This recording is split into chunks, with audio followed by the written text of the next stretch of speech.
Hello, my loves. This is Johanna Burkhardt. I am a multidimensional channel, teacher, healer, and author. And I am obsessed with all things metaphysical, esoteric, galactic, and of course, the healing journey. And I'm here to share my stories, my wisdom, and my teachings about being human in the illusion that we call reality. Welcome to Cosmic Blonde. Hello, my loves. Let's talk about detachment. What it means, what it can look like, the benefits of it, because this is something that I have been experiencing quite a bit of. It's no secret. If you listen to the podcast, you know that in September of last year, I went through um, a pretty big shift in my life. There's a bunch of things that happened all at once. I was hit from every aspect of my life and kind of spun out of alignment, if you will, which happens, right? We're human. It happens. And detachment, acceptance, surrender, these are life themes for me. These are things that are I'm here to learn for myself, right? That's my purpose, is to learn these things. And part of what I teach has a lot to do with that, right? Because we're here to master what we teach. And being able to shift your frequency, being able to move from fear to faith, being able to let go, being able to accept, and enter back into that flow. These are all things and themes that I work with a lot of my clients on. And again, these are things that I'm here to master. That's why I teach about them. And so last year, when I went through that big shift where I was getting hit from all aspects, I experienced quite a bit of suffering. And the reason why was because I was attached. Attachment is the root of all suffering. I was attached to an identity. I was attached to the expectation or the idea of what I thought my life was going to look like, who I wanted to be in it, how things were going to go. And I was on a really big high last year, right? I also have had plenty of episodes where I talked about how I rewired my brain last January and I did a hard reset. And then I started doing the recalibration experience. And then I taught the recalibration experience. And I had manifested everything that I wanted by June, right? I was thinking it was going to take all year. I ended up manifesting it all by June. I was riding a high and I had so much more than what I was desiring come in. And I started to really get attached to this vision of who I thought I was going to be with those things. And what I figured out very quickly is that once I had the feeling that the money, the clients, the man being stable again, all of those things gave me, like once I tapped into that feeling of having it, right? I noticed that those things, right, the circumstances that manifested from those feelings weren't exactly aligned with my destiny, with who I'm meant to be. And I knew that this shift was coming. I could feel it before it happened. And that's always the case with me. I could feel it before I even moved to Texas and was fully, settled down again and my nomad journey was over. I started feeling it probably around May or June of last year, where I realized that the things that I thought I wanted, I I really didn't anymore. It was attached to a dream and a perception of me that I had from back in 2016 when my business first really started to get off the ground, when I wanted a huge wellness center, when I wanted to speak on stages in front of 50,000 people and I wanted to be a household name and then as I started to embody the feeling of being abundant and of being seen and of being heard and of being a success, I realized that that dream was no longer in alignment with me. That dream was really a projection of me wanting to be seen, feeling like the only way I would be successful or valuable was if I had this larger than life presence in the world. Almost like all of the people that, this might sound silly, but all of the people that hurt me, that didn't appreciate me, that took advantage of me, used me, abused me, would have to see my face all the time. And that really is more of a wounded ego thing, right? Wounded ego, wounded inner children really wanting to, I don't know if you want to call it being petty, but it was like a revenge, right? I'm going to change the world and you're going to know my name and you're going to regret the day that you ever hurt me. And I don't think I've ever admitted this before, but there was a lot of that energy intertwined in that dream. And of course, it was also to help people, right? Because I've spent most of my life attracting very wounded people who needed to be fixed or saved, even though they were not asking to be fixed or saved, because there was a part of me that was seeking someone to save me. And it goes back to that programming of you treat others how you want to be treated, instead of realizing that the truth is you treat yourself the way you want others to treat you because you teach other people how to treat you by how you treat yourself. Because that's the truth. That's how it really works.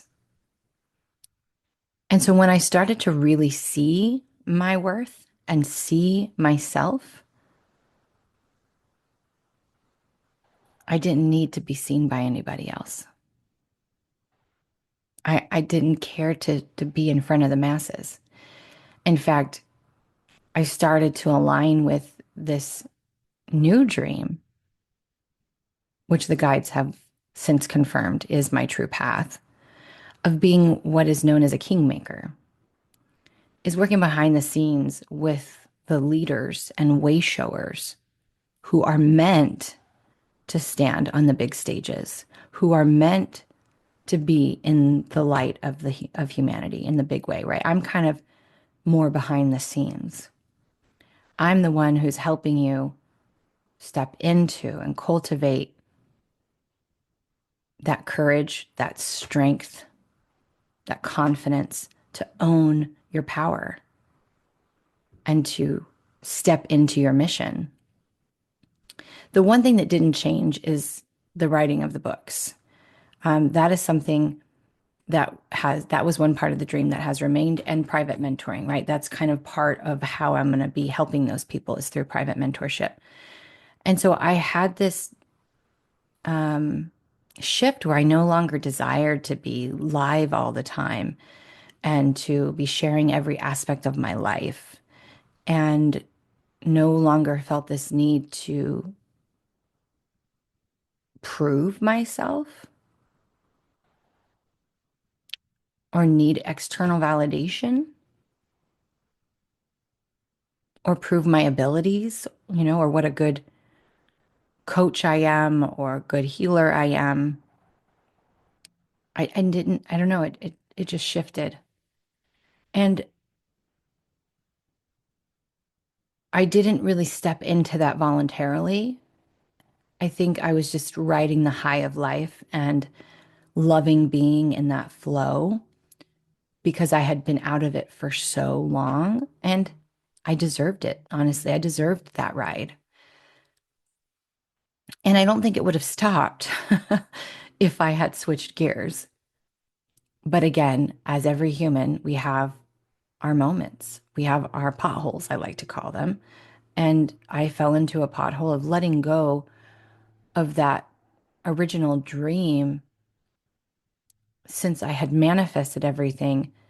And there was a fear of starting over again and feeling like it may not, if I would have, I guess there was a fear that if I shifted voluntarily and surrendered into that new, that new dream, which is my destiny, that maybe the money would stop or the clients would stop, or I don't know. I fell into that trap though, that cage that we can place upon ourselves with our own belief systems, that it wouldn't work out for me. And the new dream felt so much more aligned to just kind of soften into the background a little bit, to work one on one privately in the background with people, to write my books, and to have a little bit more of a softer, slower life, and to trust that I would be supported in that. I think the core belief there is that you have to work hard for your money. You have to work hard for success. That is very much a matrix program that's been conditioned into us collectively. And especially for me, because in my childhood, in my life, nothing came easy from the get-go. The things I went through were extremely challenging and required me to become proficient in things that no child that age should know how to do or be proficient in. It programmed me to take care of other people, and that if I wasn't strong, if I wasn't hustling, if I wasn't constantly working my ass off, then it would all fall away. It would all fall apart. And while it felt so good to really think about softening into the background and focusing on writing my story and working with those who are meant to be in the limelight, who are meant to make that big impact. Again, old programming. And I don't regret not surrendering in that moment, though I often wonder, you know, what it would have been like for that to have that smooth transition. But I, you know, I like to fuck around and find out.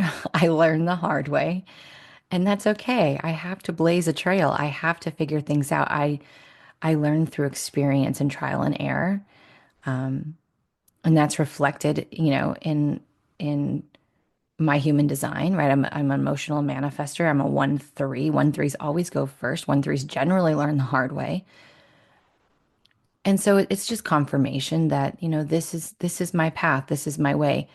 Though I'm getting better and better at surrendering, and I'm getting better and better at not needing it to be a constant death and rebirth, a constant extreme fast or what do they call it? Feast or famine.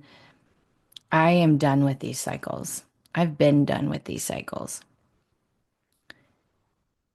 And so after this last experience in October and November were really hard months for me, financially, emotionally, mentally. There was a lot of other things going on in my life that affected. I had health issues. I was hospitalized. It was like, because I would not surrender and because I was so attached, I was just continuing to get beat down by life. And whenever I get super exhausted, whenever those things start happening, I know consciously, I have a conscious awareness of what I need to do to be better. But I'm not always physically able to take those actions. And it shows me what fears are remaining, and it shows me where I have hidden programming. And it definitely did this time around. But here's what also happened. Sometime in December, I can't tell you exactly what date, but there was a massive shift that I went through. And I completely detached. Now, Some people will say that it's an unhealthy detachment. I became very monotone. I became very neutral to everything. And it's not that I didn't care, because I always care what happens to me and to my life, but I no longer cared about the outcome of what happened in my life. Meaning, I reached this space of where I was like, if it works out, great. If it doesn't, great. Because I know I'm going to be okay. I mean, shit, look at what I have been through my whole life. And I'm still fucking standing, bro. I'm still standing. And I don't want to be resilient. And I don't want to be called resilient. And I don't want to be called strong, because those words to me, they're not affirmations. They're defamations. They really are. I had to be strong. I had to be resilient to stay alive. It's not a good thing. It's a good thing, but it isn't a good thing. We praise that. We praise people being strong. We praise people being resilient. And yes, we all have those moments. But the truth is that we're doing it to ourselves. I mean, that's it. We're the only ones that can change it, right? Be the change. So if I'm teaching people to be the change, and I know that in order to see a change in my life, I have to, and feel a change in my life, I have to become that change. I think that's what shifted. And I was just like, well, I know no matter what happens, whether I like the circumstances or not,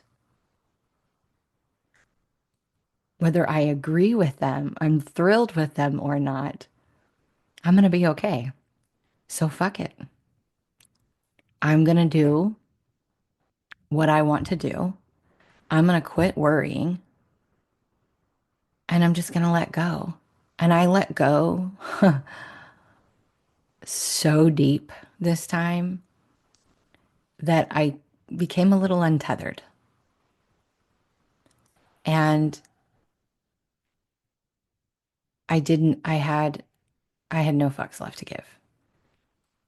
And that's where I've kind of been.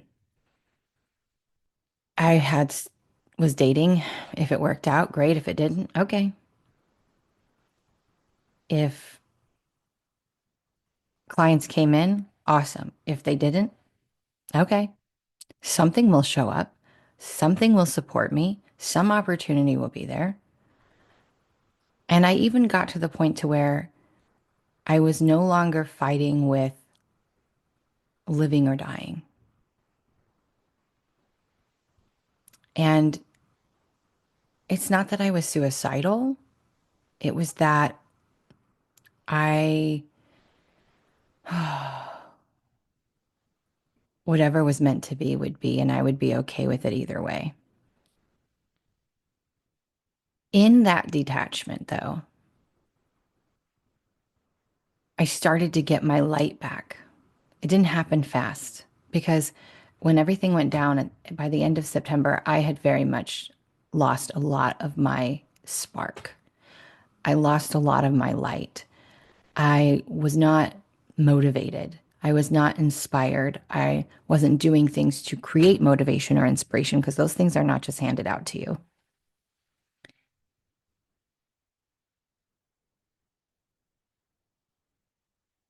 And I had to reach that space of detachment and become untethered.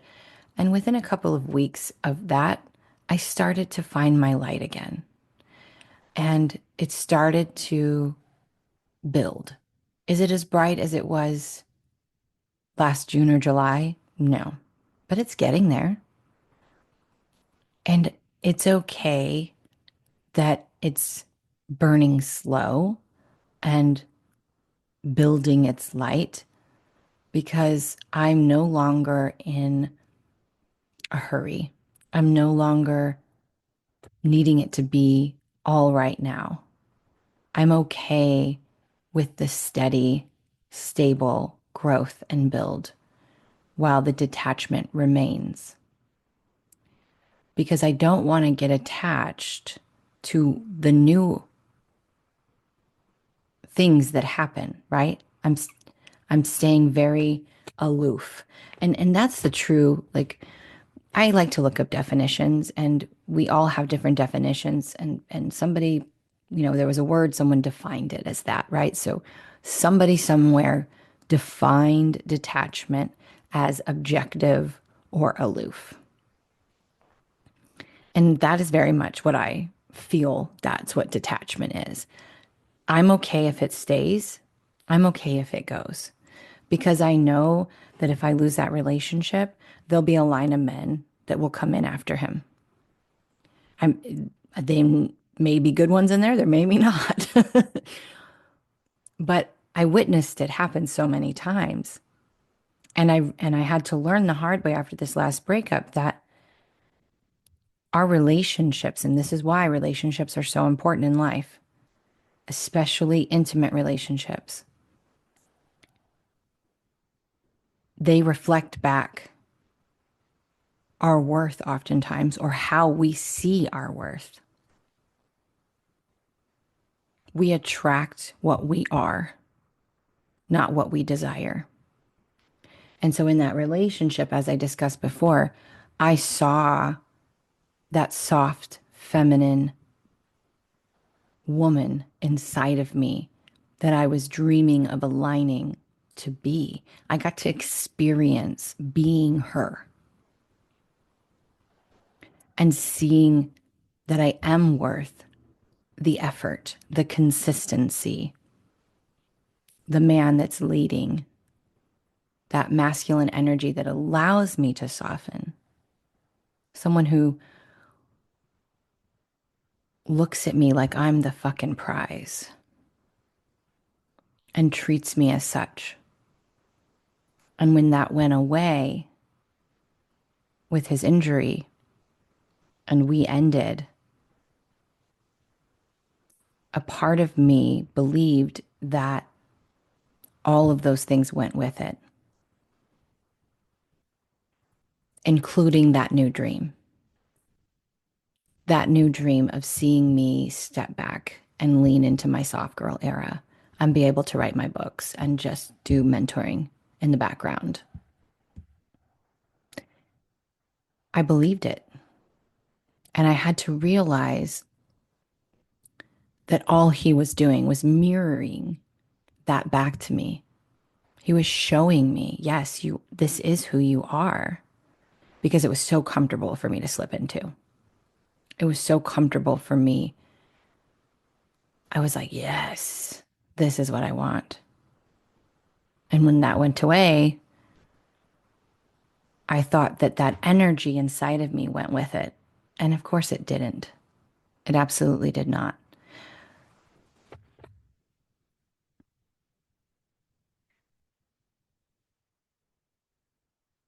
And I know that now.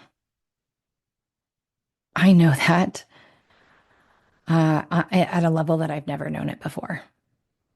I know it with every fiber in my being of what I'm worth and what I deserve, and that no matter what happens, it will be okay.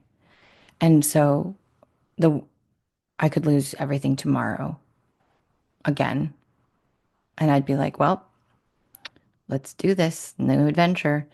That's how detached I am. And again, it's not that I don't care.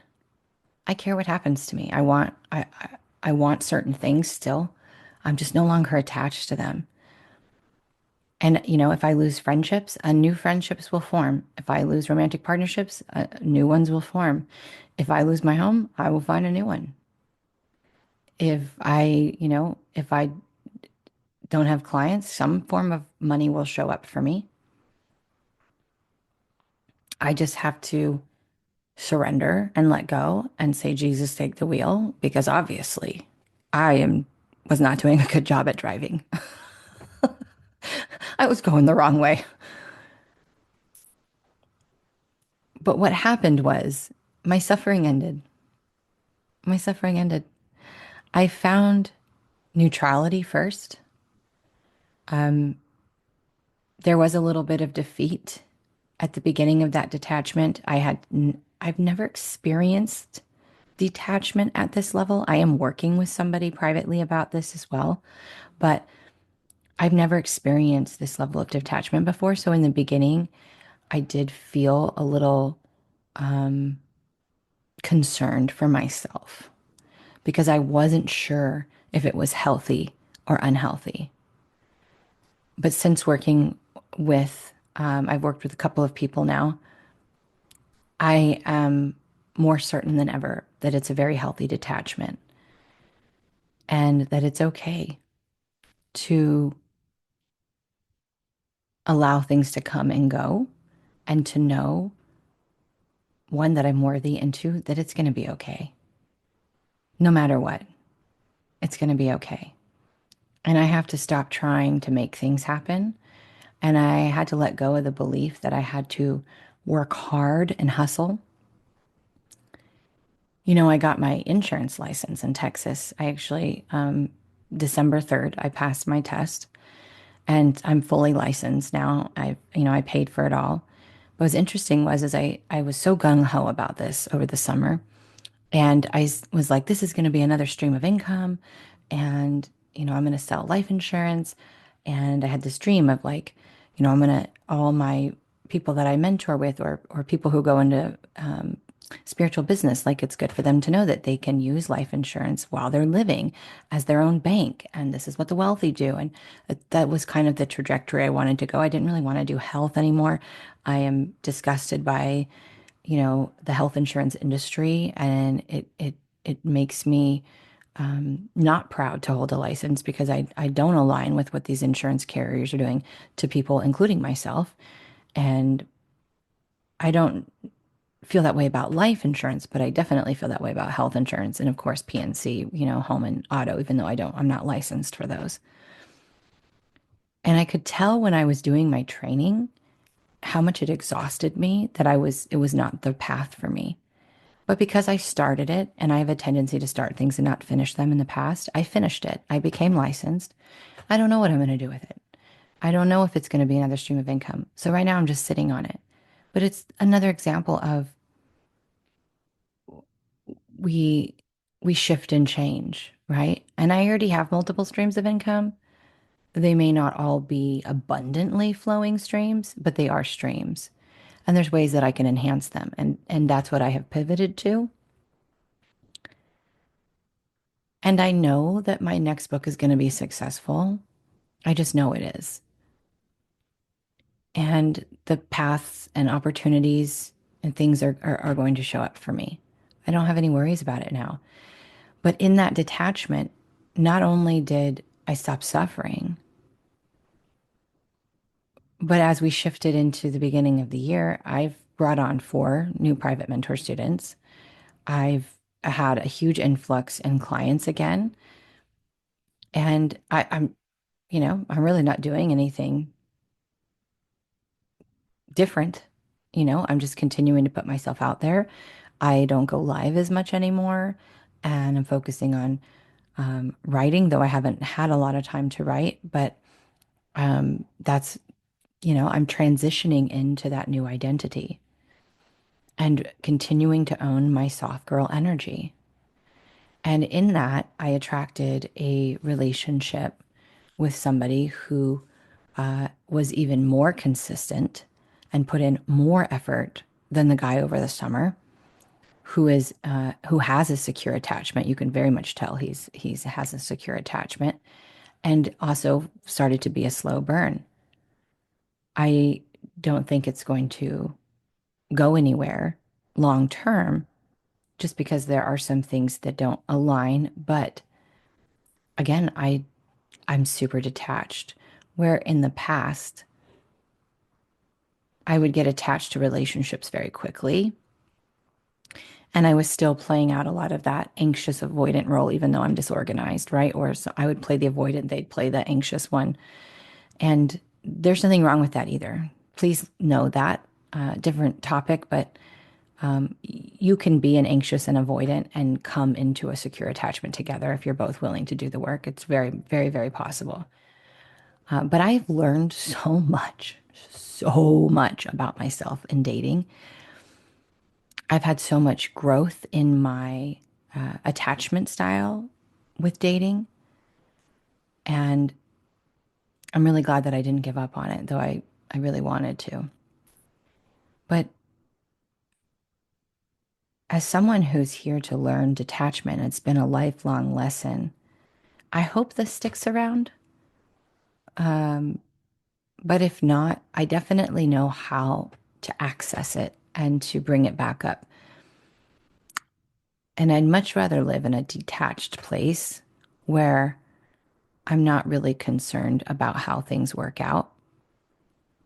And I'm no longer super attached to an outcome in my life or circumstances.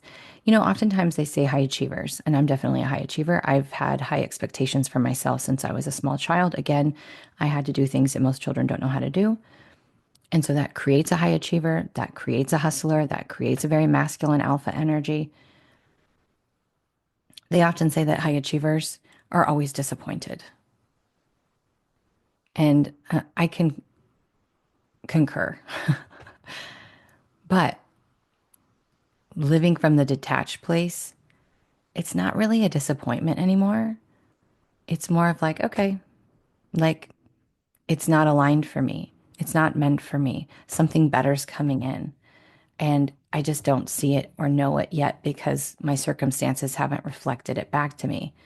And I've also learned over last year, you know, doing the recalibration experience a number of times, doing my own hard reset, that rejection is redirection. When something doesn't work out, it's just a detour. It's just directing you back to a path that maybe you didn't even see for yourself. And I have witnessed time and time and time again that when I let go of something that I think I need, something much better arrives. But I had to stop seeking it. I had to stop trying to control it. I had to stop doubting it. And that's why one of the things that the guides talked about a lot during the end of last year, and why I didn't do one more round of the recalibration experience, was because they said, as we went through that big shift in December, which is when I went through my big shift, we collectively went through a really big, that's when the timeline split, or what we call the shift really kind of occurred. They said that, you know, it's no longer about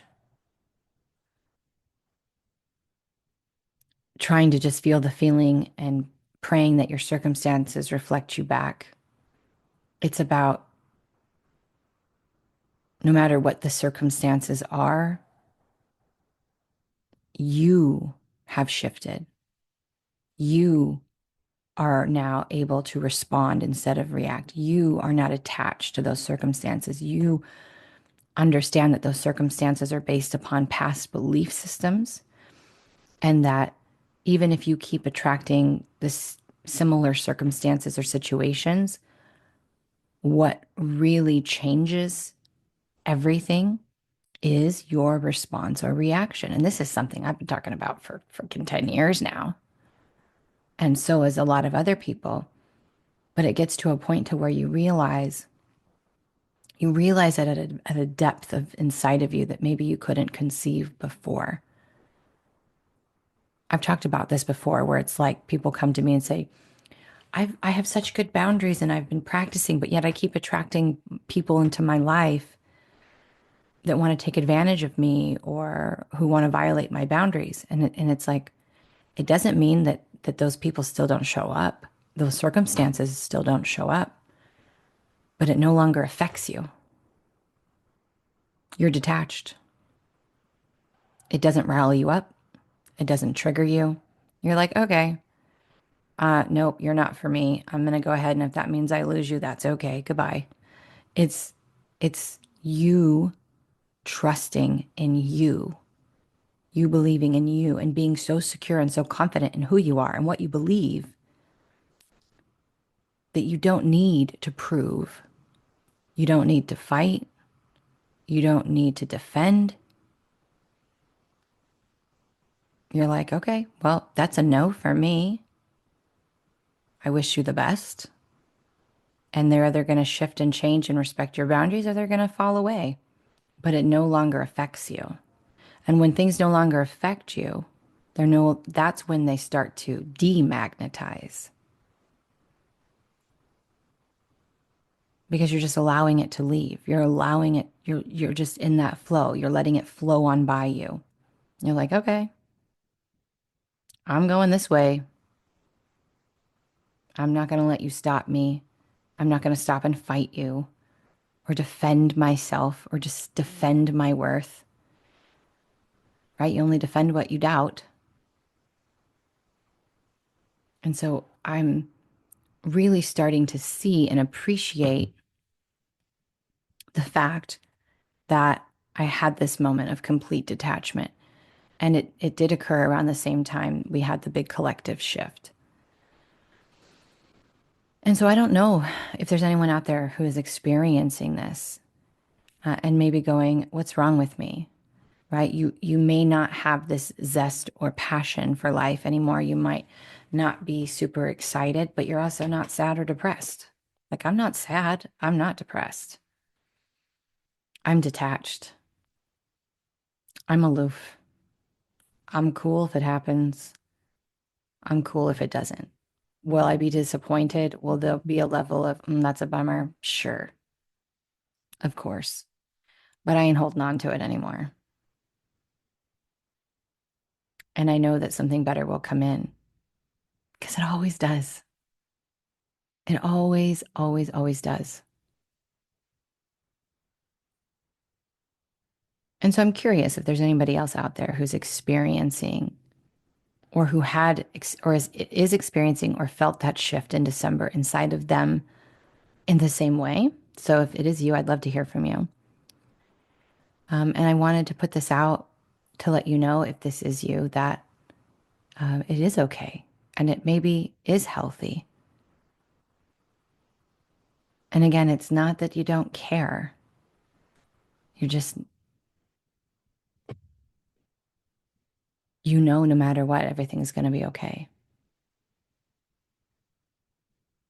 And so if you're someone who is struggling with surrender and letting go, I highly, highly, highly recommend setting it all down, fully surrendering. Because while it's scary to let go, the moment that you are trying to control anyway, or you feel, let me rephrase this, the moment you feel out of control tells you that you are trying to control.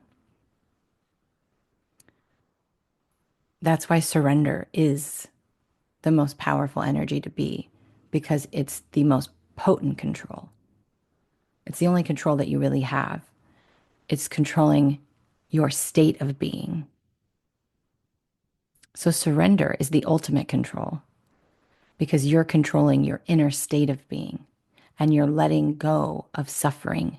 You're letting go of attachment and your complete acceptance of who you are and the truth that you will be okay and that it will all work out how it's meant to be. And as always, if this is something that you're struggling with, I would love to work with you because I got a lot of experience with it. But again, if I'd love to hear from you, if you have experienced, if you felt the shift in December, I did talk about it in one of my podcasts for 2025.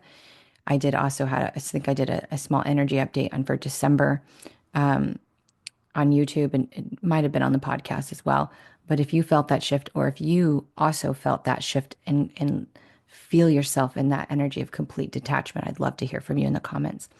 And I will see you guys in the next episode. Hey, thanks for listening. This episode was brought to you by JohannaBurkhardt.com, where it's time to defy the limits of your mind and step into your multidimensional mastery. Don't forget to subscribe so that you never miss an episode. See you next time.